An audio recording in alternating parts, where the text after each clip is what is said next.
हाँ देखिए, आप लोगों को इस एपिसोड में त्रिकोणमिति है जो आप लोगों का एक सवाल लिखा हुआ है कि यदि cosec theta is equal to 2x तथा cos theta is equal to 2/x हो तो 2 गुणे एक्स स्क्वायर माइनस 1/x² का मान क्या होगा।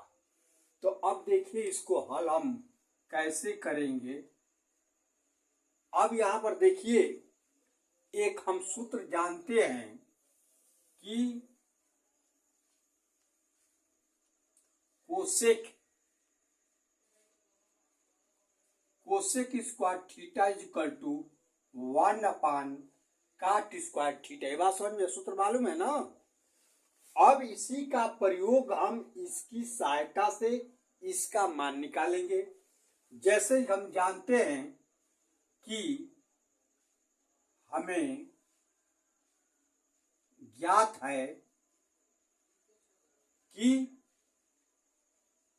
Cosec theta is equal to 2x, तो इसको वर्ग करने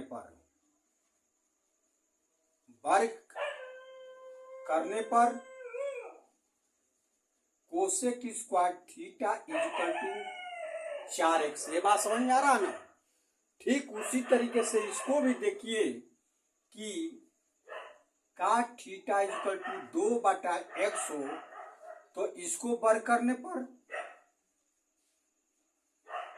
वर्ग करेंगे तो काट स्क्वायर थीटा अपान 4/x²। ये बात देख रहे हैं नहीं।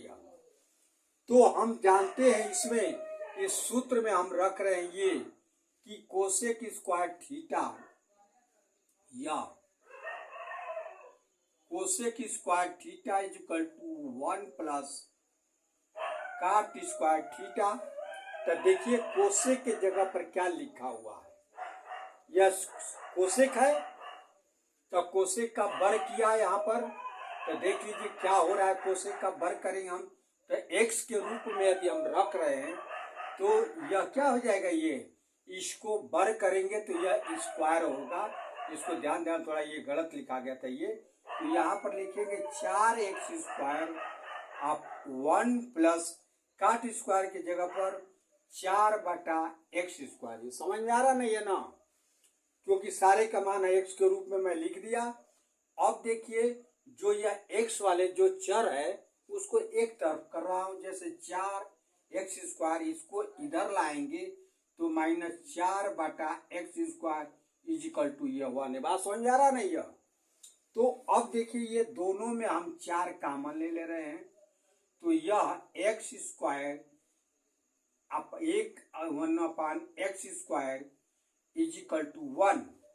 अब यहाँ पर देखिए क्योंकि हमको मान निकालना है 2 गुणे x² 1/x²। देख रहे हैं इसका मान निकालना है तो ये मिल रहा है।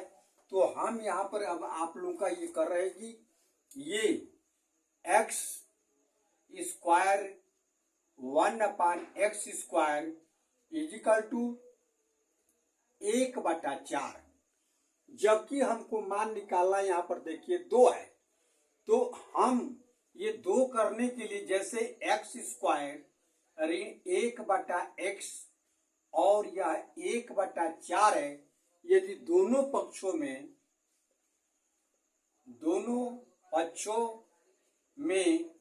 2 का यदि हम गुणा करेंगे तो देखिए क्या हो रहा है। करेंगे तो यह 2x², यहाँ पर देखिए गलत हो गया, x² है यह x² बराबर 1/4 गुणे 2 तो 2x² 1/x² बटा में 2 दूनी के 4 अर्थात 1/2। तो देखिए इसका मान यही चीज है ना, यह इसी का मान निकाला है ना। इसलिए 2 कोष्ठ में x² 1/x इजिकल टू 1/2। यही है इसका आंसर 1/2। ये सबको बात आप लोगों को समझ में आया ना कि यदि इस तरीके का प्रश्न होगा तो कैसे हल करेंगे। हाँ यदि आप लोगों को यह समझ में आया हो तो प्लीज़ लाइक एंड सब्सक्राइब और शेयर अवश्य करें।